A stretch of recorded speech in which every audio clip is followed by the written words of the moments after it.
May the words of my mouth and the meditation of all of our hearts be pleasing to you, O Lord, the one who gives us strength and the one who does redeem us. Amen.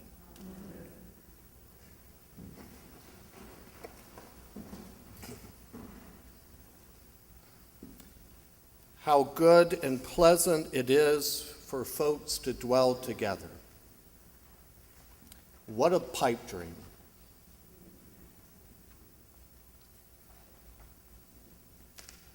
How good and pleasant it is for folks to dwell together. You don't have to turn on the television or fire up your internet to realize what a very difficult thing this is for us, even in these days. I've grown weary of checking into Facebook. I have to do it in some measure because I manage the church's Facebook account. So that's really the only thing that draws me into it. I've read posts, good friends, good people, mind you, who are weighing in on all sorts of issues of our day. I was speaking with a parishioner just this past week, and we were talking about events in Charlottesville for a little bit.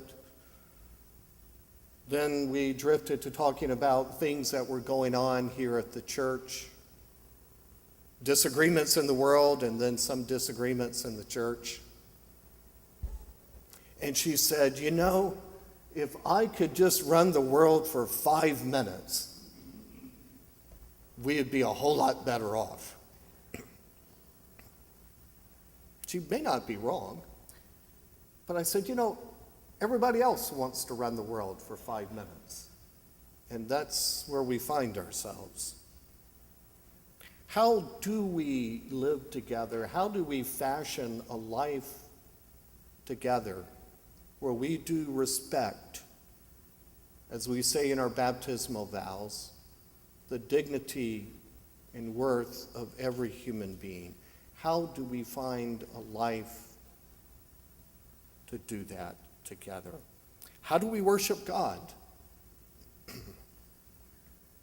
We have some folks here for their first time today, visiting guests.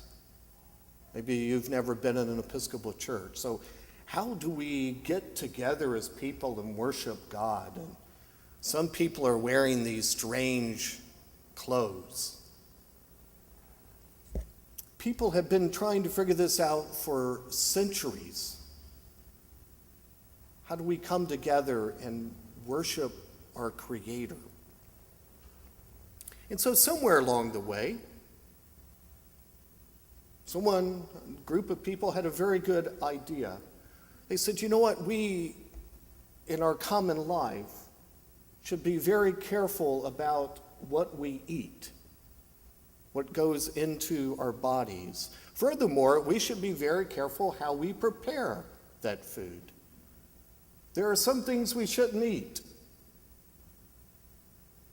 And so along the way, the Hebrew people developed dietary laws that we now call kosher.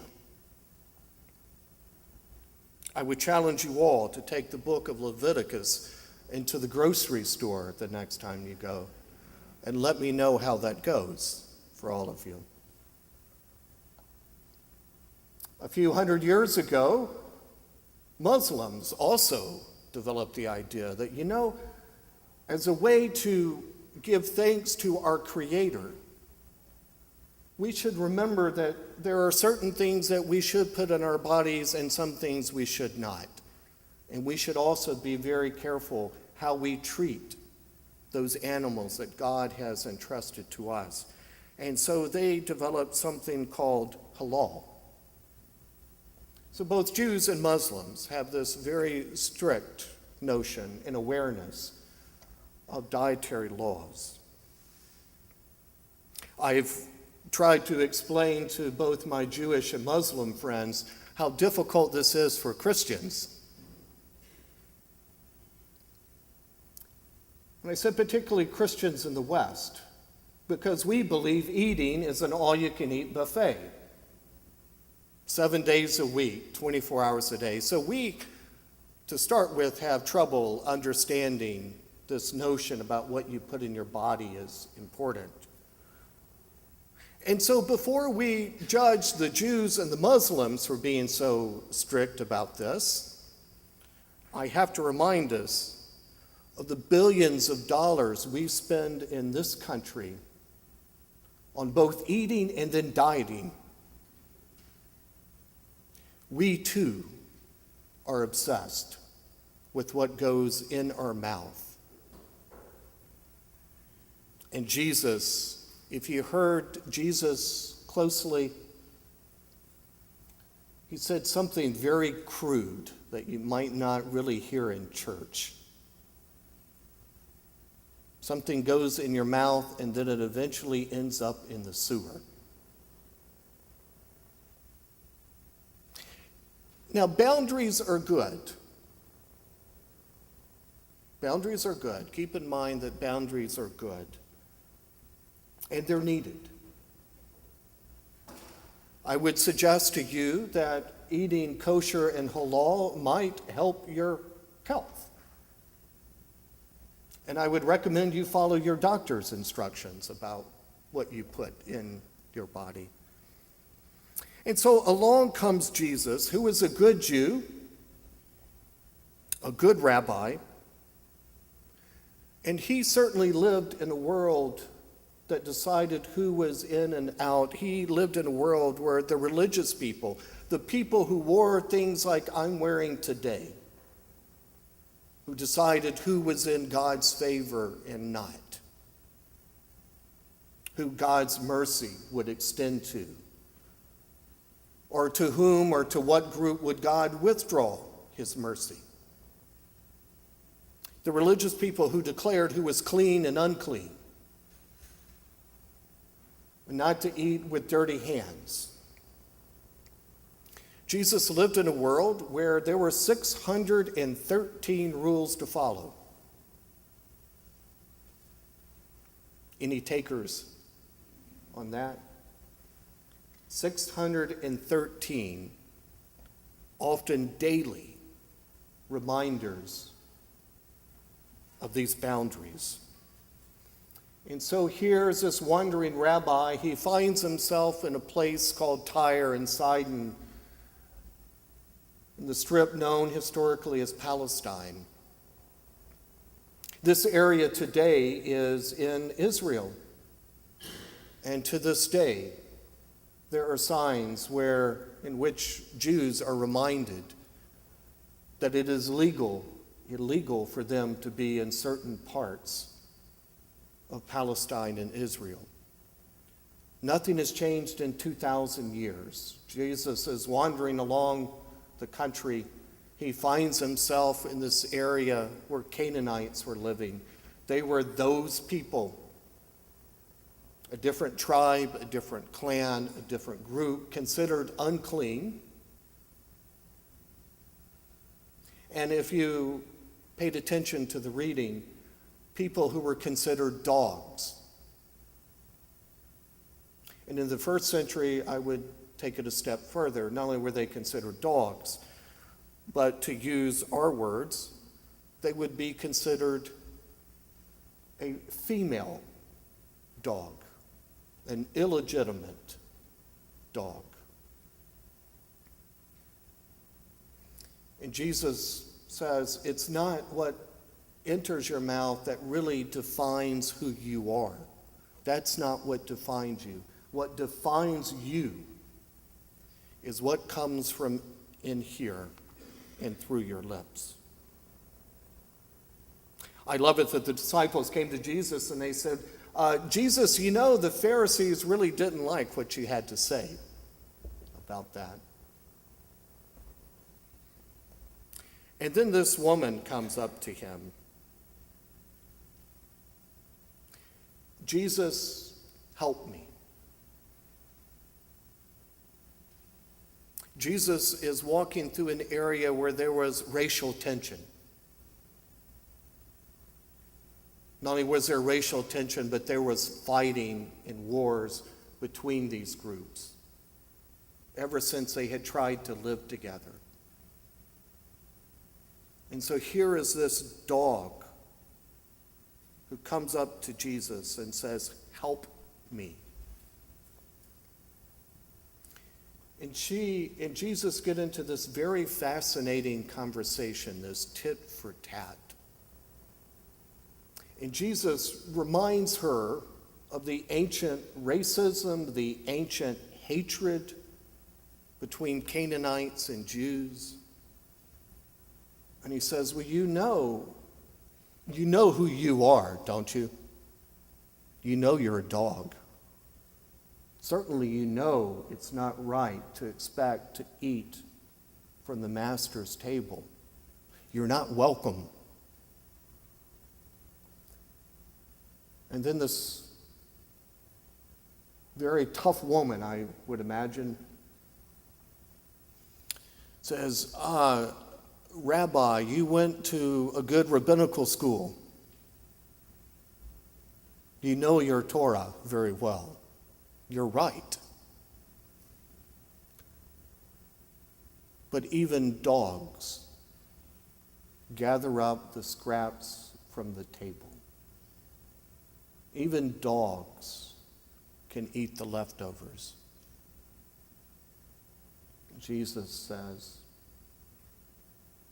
well done. You're right. Go and be well.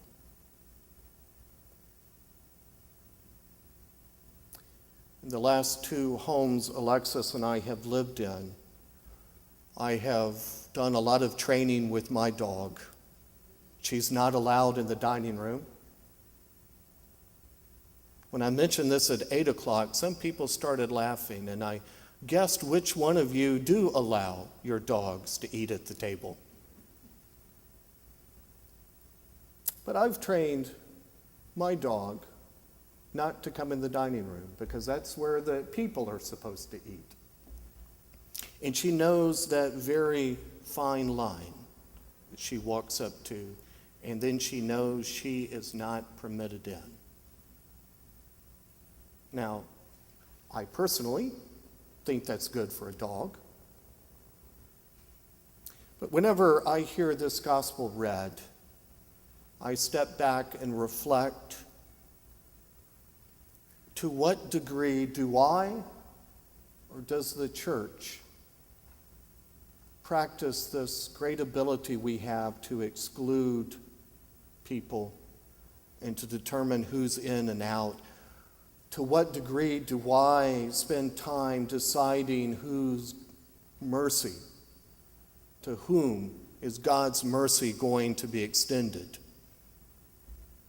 How much time I spend deciding to whom and to what group is God's mercy going to be withdrawn and withheld? Sadly, the church has spent a lot of time doing this for 2,000 years. To be sure, Jesus' words are not a license for you to eat whatever you want. Even though he says it's not what goes into you that defiles you, that's not a license to eat whatever you want.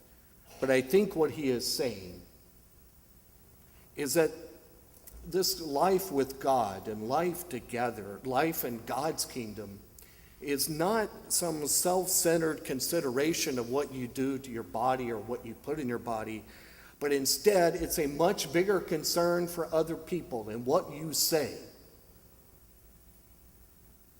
to other people. That's a bigger deal than if you've washed your hands before you've had lunch.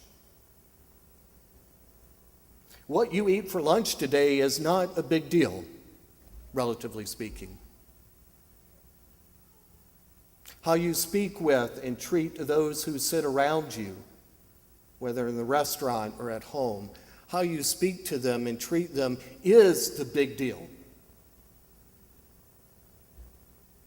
How often we forget that.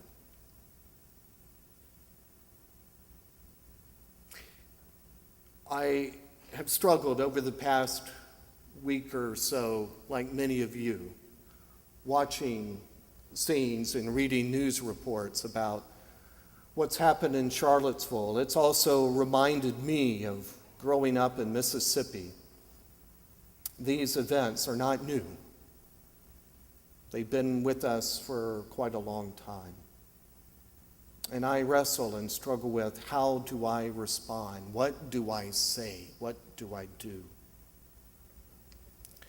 I can assure you I'm not going to be invited to Congress next week to be part of a committee to address this.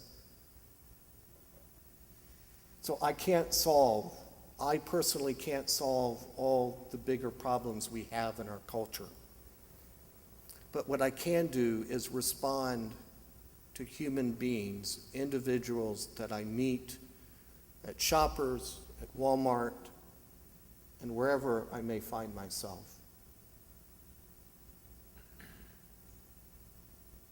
That I can do. A little over shortly after the events in Charlottesville, I was standing in the 7-Eleven, and the gentleman in front of me was a very young white guy, probably around 20. The cashier was Pakistani, and so I wondered, what's going to be the exchange? All of us who are so tense and wondering, how do we talk to each other? And the white guy walks up and he asks, "How are you doing today?" And the guy said, "Good, good." Guy paid his bill and said, "Have a good day." That may sound silly as something to mention. But having heard from a number of people in this area, minorities, who wonder what others think of them, what you may think of others, even in this nave, I thought how incredible and wonderful it was for someone very different than the Pakistani cashier to say, "I hope you have a good day." I challenge you all to practice things like this more often in our world, particularly with cashiers and waiters, people who work at Walmart. I challenge you all to go out of your way to do something very simple. I can't solve the racial problem for the whole country. What I can do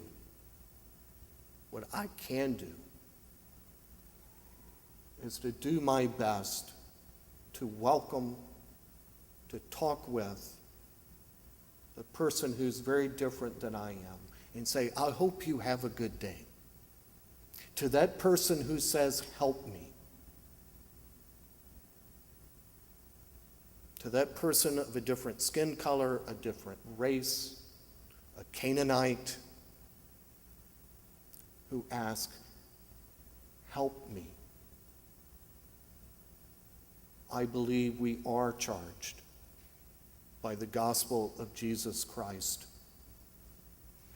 to try and help that person.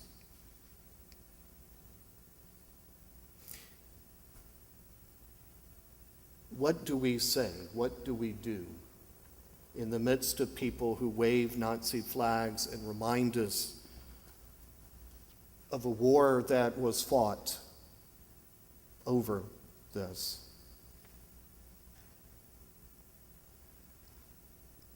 When I saw those images of Nazi flags, I was reminded, and when I thought, what do I do? What do I say? I could not help but be reminded of someone who sat in a jail because he did speak up. It was 1945. A Lutheran pastor, some of you may have read him, Dietrich Bonhoeffer, who was arrested primarily because he plotted to have Hitler killed, a Lutheran pastor. He sat in a jail cell and wrote letters from prison.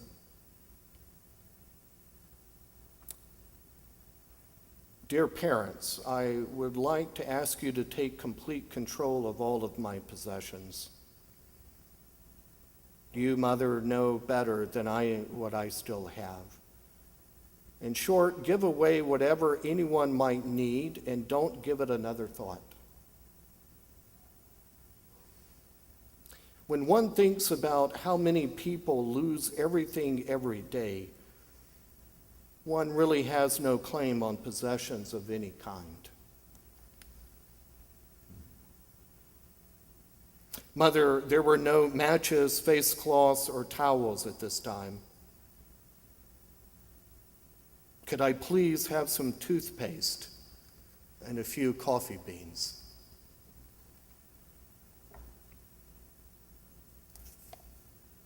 I'm getting on all right. Do keep well. Many thanks for everything. Dear Dietrich, we've heard nothing of you since your departure from Berlin, and I expect that you've heard nothing from us. Our thoughts are with you day and night. I'm worried how things may be going with you. I hope that you can do some work and some reading and don't get too depressed. God help you and us through this difficult time. Dietrich was later executed, just days after the peace treaty was signed.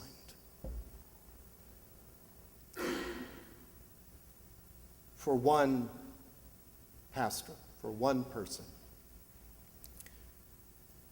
said, I need to speak up against the hate that exists. Even in the midst of those that we call dogs, and by the way, all sides are calling each other dogs. We live in a fractured world.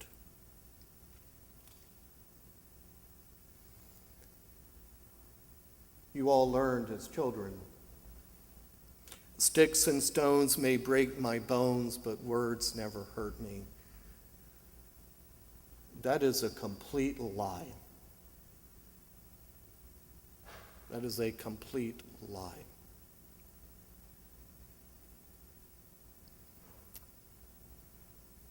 Jesus says it's not what you eat for lunch today that's going to define who you are. It's what comes out of here. And so for me, what I have to be mindful of when I look about the world, I start making certain judgments. I have to be careful that I'm humble and contrite enough not to make a judgment on other people.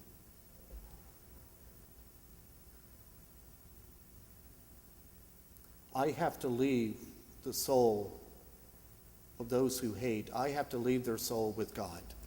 I feel like I need to speak up, but I leave their soul with God.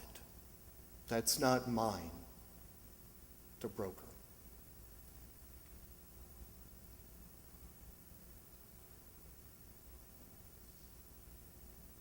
It's what comes out of your heart that defines who you are.